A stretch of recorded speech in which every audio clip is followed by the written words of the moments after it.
അതാണ് പ്രാർത്ഥനയുടെ ഫലം.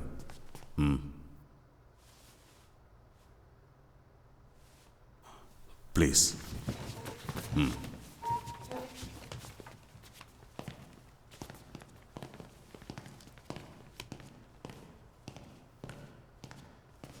ഞാൻ വെള്ളിയാഴ്ച വരാനിരിക്കുകയായിരുന്നു. അത്യാവശ്യമായൊരു കാര്യം ബോധിപ്പിക്കാനുണ്ടായിരുന്നു. അതാ സണ്ണി വിളിപ്പിച്ചത്. ഒരു ദുർമരണം കൂടി നടന്നു. അറിഞ്ഞു. ഭൂതപ്രേത പിശാചുകൾക്ക് കഥകളിലല്ലാതെ ആരെയും കൊല്ലാൻ കഴിയില്ല എന്ന് വിശ്വസിക്കുന്ന ഒരാളാണ് ഞാൻ. കാരണം ദൈവവും ചെകുത്താനും ഒക്കെ മനുഷ്യ മനസ്സുകളിലാണ് ജീവിക്കുന്നത്. ഇവയ്ക്ക് ശാരീരികമായ അസ്തിത്വമില്ല. അങ്ങനെ ഒരു ചിന്താഗതി നിങ്ങൾ മനഃശാസ്ത്രജ്ഞന്മാരുടെ ഒരു വിശ്വാസമായിരിക്കാം. പക്ഷെ ഒരു ആത്മാവിൻ്റെ ശക്തിക്ക് അതിനേക്കാൾ ദുർബലമായ ഒരു മനുഷ്യ മനസ്സിനെ കീഴ്പ്പെടുത്താനും ആ മനസ്സിനെ ഉലച്ച് ആത്മാഹൂതി വരെ ചെയ്യിക്കാനും കഴിയും. പുരോഹിത ഗവേഷണങ്ങളിൽ ആത്മാവിൻ്റെ ശക്തിയെ നമുക്ക് മനസ്സിലാക്കാൻ കഴിയാത്ത രീതിയിൽ ഉപയോഗിച്ച് പല ജ്ഞാനങ്ങളും പലരും നേടിയിട്ടുണ്ട്. ഋഷിവര്യന്മാർ നൂറ്റാണ്ടുകൾക്ക് മുൻപ് തപസ് അനുഷ്ഠിച്ച് ദേഹിയെ ദേഹത്ത് നിന്ന് പറഞ്ഞയച്ച് ആ ആത്മാവിലൂടെ അന്വേഷിച്ചറിഞ്ഞ അറിവുകളിലൊന്നാണ് നവഗ്രഹങ്ങൾ. എന്നാൽ ഈ കഴിഞ്ഞ നൂറ്റാണ്ടിൻ്റെ മധ്യത്തിലാണ് ശാസ്ത്രത്തിന് 9ാമത് ഒരു ഗ്രഹം കൂടി ഉണ്ടെന്ന് കണ്ടുപിടിക്കാൻ കഴിഞ്ഞത്. തിരുമേനി പറയുന്നത് എനിക്ക് മനസ്സിലായി. പാരാസൈക്കോളജി അതിനെ സപ്പോർട്ട് ചെയ്യുന്നുണ്ട്. ബോധ, ഉപബോധ, അബോധ മനസ്സുകൾ തമ്മിലുണ്ടാകുന്ന സംഘർഷം. Sugar I have to. അതുകൊണ്ട് ഒരാൾ മനസ്സുകൊണ്ട് മറ്റൊരാളായി മാറുക, പലപ്പോഴും മാറിയ ആളായി ജീവിക്കുക. എക്സാക്ട്ലി. അങ്ങനെയുള്ള ഒരാൾക്ക് അയാൾ ചെയ്യുന്ന പ്രവൃത്തികളെക്കുറിച്ച് അയാളുടെ ബോധമനസ്സിൽ ഓർമ്മയുണ്ടാവില്ലെന്ന് സണ്ണിക്കറിയാമല്ലോ. അങ്ങനെ പല കേസുകളും ഞാൻ കൈകാര്യം ചെയ്തിട്ടുണ്ട്. പക്ഷേ ഇവിടുത്തെ കഥ അതല്ല. അങ്ങനെ തോന്നാൻ കാരണം അഞ്ജലി മാത്രമല്ല മരിച്ച വ്യക്തിയെ കണ്ടിരിക്കുന്നത്. വാസുദേവൻ ഗീതയെ കണ്ടതായി അവകാശപ്പെട്ടിരുന്നു, അതും ആ വീടിന് പുറത്ത്. ആ നിലയ്ക്ക് നമുക്ക് വിശ്വസിച്ചൂടെ അത് ആത്മാവല്ല, മരിച്ചെന്ന് പറയുന്ന ആ വ്യക്തി തന്നെ ആയിരിക്കുമെന്ന്? ഗീതയുടെ ആത്മാവിൻ്റെ അസ്തിത്വം ഞാൻ വിശ്വസിക്കാൻ ഒരു കാരണമുണ്ട്. ഗീതയുടെ ആത്മാവിൻ്റെ സാന്നിധ്യം അന്നാമ്മയ്ക്ക് അറക്കൽ വീട്ടിൽ അനുഭവപ്പെട്ടപ്പോൾ ഞാൻ അവിടെ ചെന്ന് പ്രാർത്ഥിച്ച് അവൾ കിടന്നിരുന്ന മുറി പൂട്ടി. ക്രിസ്തുമത വിശ്വാസപ്രകാരം മരിച്ച വ്യക്തിയുടെ ദേഹം 41 നാൾക്കകം അടക്കം ചെയ്യാതിരുന്നാൽ ആ ആത്മാവ് ശാന്തി കിട്ടാതെ അലഞ്ഞു തിരിയുമെന്നാണ്. ഗീതയുടെ ശവശരീരം വീണ്ടും കിട്ടാത്തതിനാൽ അവളുടെ ഒരു ശവകുടീരം പണിഞ്ഞ് അതിൽ അവളുടെ ആത്മാവിനെ സങ്കല്പിച്ചടക്കം ചെയ്യാനും ഞാൻ അന്നാമ്മയോട് പറഞ്ഞേൽപ്പിച്ചു.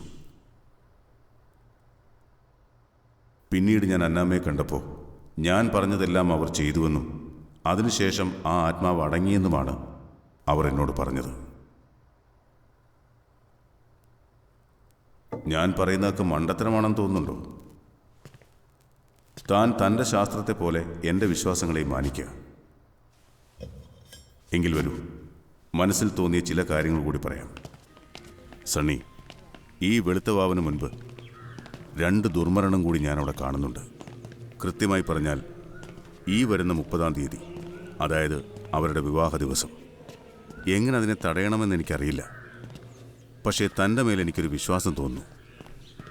പല ദുരൂഹതകൾക്കും ഉത്തരം കണ്ടെത്താൻ തനിക്ക് കഴിഞ്ഞേക്കും. തിരുമേനിക്ക് അങ്ങനെ തോന്നാൻ കാരണം? തൻ്റെ കണ്ണുകളിൽ ഒരു ചൈതന്യമുണ്ട്. എത്ര ഇരുണ്ട അന്ധകാരത്തിലും വെളിച്ചം വീശാനുള്ളൊരു പ്രഭ കർത്താവ് അനുഗ്രഹിച്ചു തന്നതാണ്. അത് നന്മയ്ക്ക് വേണ്ടി ഉപയോഗിക്കണം. അങ്ങനെയാണെങ്കിൽ എൻ്റെ ഒരു സംശയത്തിന് കൂടി തിരുമേനി മറുപടി പറയണം. എന്താണ്? എന്തോ ലാറ്റിൻ മുദ്രകളുള്ള ഈ കുരിശിനെ കുറിച്ച് അങ്ങേക്ക് എന്തെങ്കിലും അറിയാം?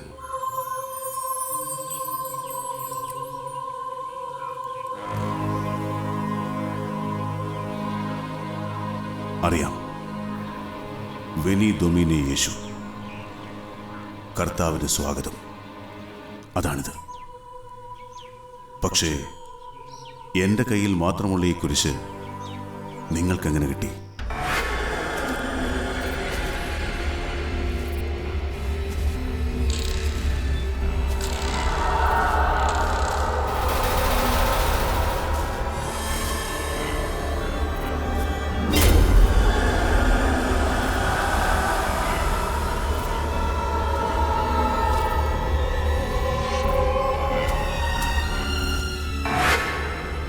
ഞാൻ പറഞ്ഞില്ലേ സാറേ, കഴിഞ്ഞ 30 വർഷമായിട്ട് ഇവിടെ അടക്കം ചെയ്ത എല്ലാവരുടെയും പേര് വിവരങ്ങളും ഇവിടുത്തെ രജിസ്റ്ററിലുണ്ട്. അതിലൊന്നും അറക്കലെ ഗീതയുടെ പേരില്ല. അങ്ങനെ ഒരു ശവക്കല്ലർ ഇവിടെ പണിതിട്ടുമില്ല. ആ കാര്യം എനിക്ക് ഉറപ്പാ സാറേ. പക്ഷെ തിരുമേനി പറഞ്ഞല്ലോ, അന്നമ്മ ജേക്കബ് ഗീതയുടെ കല്ലറ പണിത് മരണാനന്ത ക്രിയകൾ കഴിച്ചു എന്ന്. അതെനിക്കറിയില്ല, പക്ഷെ ഇവിടെ അങ്ങനെയൊന്നും നടന്നിട്ടില്ല. ഓ ഓ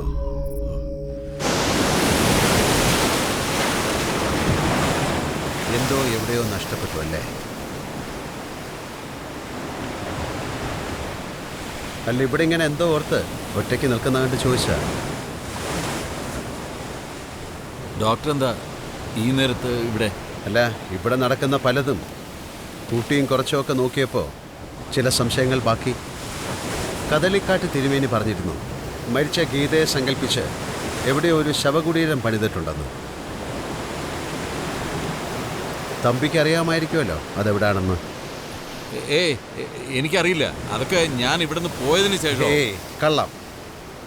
തമ്പി ഇവിടെ ഉള്ളപ്പോൾ തന്നെ ആവണം അത് നടന്നത് എന്ന് നിങ്ങൾക്കെങ്ങനെ പറയാൻ കഴിയും? തിരുമേനി വന്ന് കർമ്മങ്ങൾ നടത്തി കല്ലറ പണിയണമെന്ന് ഉപദേശിച്ചിട്ട് പോയപ്പോൾ മരിച്ച ആത്മാവിൽ നിന്നും നിങ്ങളെയൊക്കെ സംരക്ഷിക്കാൻ വേണ്ടി അന്നമ്മ കൊച്ചമ്മയ്ക്കും തമ്പിക്കും ഒരു അർമേനിയൻ ഓർത്തഡോക്സ് കുരിശ് സമ്മാനിച്ചു. അന്നമ്മ കൊച്ചമ്മയുടെ കയ്യിൽ അതിപ്പോഴും ഉണ്ട്. തമ്പിയുടെ കയ്യിൽ നിന്ന് അത് നഷ്ടപ്പെട്ടു പോയെന്ന് തോന്നുന്നു അല്ലേ? അതെ, പക്ഷെ അത് നിങ്ങൾക്കെങ്ങനെ അറിയാം? അത് കളഞ്ഞു കിട്ടിയത് എൻ്റെ കയ്യിലല്ലേ? ഇതല്ലേ അത്?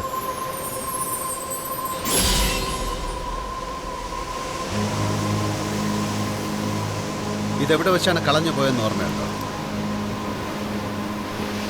ഇല്ല. ഇല്ല. പ്രിയതാത്മാക്കളിൽ നിന്നൊക്കെ രക്ഷപ്പെടണ്ടേ? വെച്ചോളൂ.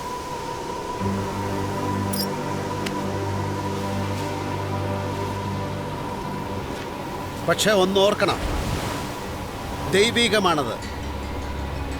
ദൈവികത ദുഷിച്ചാൽ അത് പൈശാചികമായി മാറും.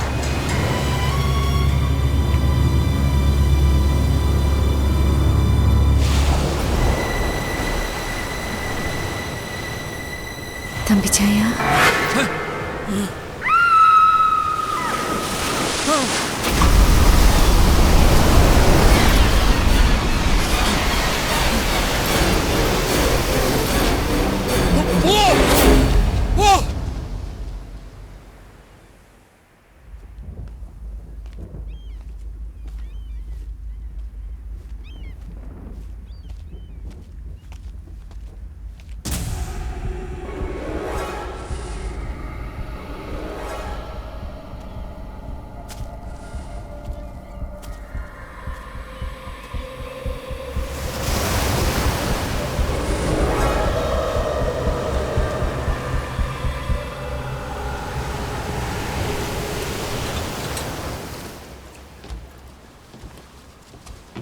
തമ്പിച്ചായൻ എന്താ കാണണോന്ന് പറഞ്ഞത്? അങ്ങനെ 5-ാം തലമുറ ആയപ്പോഴേക്കും അറക്കൽ തറവാട് വിറ്റ് തായ് വഴിക്കാരെല്ലാം കൈ കഴുകി അല്ലേ? ആ, ഇനിയിപ്പോൾ കെട്ടുകഴിഞ്ഞ് അമ്മയും കൂട്ടി കുട്ടി അങ്ങ് പോവും. ഞാനും പോവും എൻ്റെ വീട്ടിലേക്ക്. ശേഷിക്കുന്ന ജീവിതം എങ്ങനെ എന്നൊരു ചോദ്യം എൻ്റെ മുമ്പിലുണ്ട്. അമ്മച്ചിക്ക് ആവുന്നിടത്തോളം കാലം മാസാമാസം ചെലവിനുള്ള കാശ് ഇവിടെ നിന്ന് കിട്ടുമായിരുന്നു. ഞാനും ആ കാശ് അയച്ചു തരാം. പിച്ചക്കാശ് കൊണ്ട് എത്ര കാലം ജീവിക്കും കുട്ടി? ഓണാട്ടുകാരെ വക്കച്ചൻ്റെ കുടുംബം തലമുറകളായിട്ട് ഇവിടെ കിടന്ന് കുറേ വേർത്തതാ. അതിൻ്റെ 5-ാം തലയാ ഞാൻ. ഈ കുടുംബത്തിൻ്റെ മാനം കാക്കാൻ ഞാനും കുറേയൊക്കെ സഹിച്ചിട്ടുണ്ടെന്ന് കുട്ടിക്കറിയാമല്ലോ. അങ്ങനെ നോക്കുമ്പോൾ ഈ വീട് വിറ്റതിൻ്റെ ഒരു പങ്കിന് എനിക്കും അവകാശമില്ലേ? തമ്പിച്ചായൻ പറയുന്നത് കുട്ടിക്ക് അങ്ങോട്ട് മനസ്സിലായില്ല അല്ലേ? തെളിച്ച് പറയാം, ഗീതയുടെ ഭാഗം വിറ്റ കാശ് എനിക്ക് കിട്ടണം. ഇത്രയും പണം തമ്പിച്ചായന് തരുന്ന എന്തിനാന്ന് എല്ലാവരും എന്നോട് ചോദിക്കില്ലേ? അവരോട് ഞാനെന്താ പറയാ? അതൊന്നും എനിക്ക് അറിഞ്ഞൂടാ. എന്ത് വേണമെങ്കിലും പറഞ്ഞോളൂ, എനിക്ക് ആ പണം കിട്ടിയേ തീരും. അഞ്ജലി ഒന്നും ഓർക്കണം, ഗീത ഇപ്പോഴും ഇവിടെയൊക്കെ തന്നെ ഉണ്ട്. നിങ്ങളത് തന്നില്ലെങ്കിൽ അവളെ കൊണ്ട് എനിക്കത് ചോദിപ്പിക്കേണ്ടി വരും. അടുക്കളയിൽ നിന്ന് ഇറങ്ങാറായില്ലേ? അയ്യേ മാഷെന്താ ഈ പൂട്ടും താക്കോലൊക്കെ കഴുത്തി തൂക്കിയിട്ട്? നീ ഇവിടെ നിന്ന് ഇറങ്ങിയിട്ട് വേണം എനിക്ക് ഈ അടുക്കള പൂട്ടാൻ. അതെന്തിനാ? ആൾ താമസമില്ലാത്ത എല്ലാ മൂലയും മുറിയും ഞാൻ പൂട്ടി. ഇനി ഇതിനകത്തെങ്ങാനുമാണ് നമ്മുടെ പ്രേതമുള്ളതെങ്കിൽ പുറത്തിറങ്ങാൻ പറ്റാതെ ഇതിനകത്ത് കിടക്കും. അങ്ങനെ കുറേ ദിവസം ഇതിനകത്ത് കിടന്ന് വിശന്ന് പെണ്ണ് കളകും. എനിക്ക് വിശക്കുന്നേ, എന്നെ തുറന്ന് പെണ്ണേ എന്ന് പറഞ്ഞ് വാതിൽ മുട്ടും. അപ്പം ഞാൻ വാതിൽ തുറന്ന് പ്രേതത്തിനെ പിടിക്കും. എങ്ങനെയുണ്ട് എൻ്റെ ഐഡിയ? ബെസ്റ്റ്. എന്നെയും കൂട്ടോ മാഷേ? ആദ്യം നീ ഞാൻ പറഞ്ഞ കാര്യം ചെയ്യും, എന്നിട്ട് കൂട്ടാൻ കുണിക്കാൻ ഹരിക്കൊക്കെ ചെയ്യാം.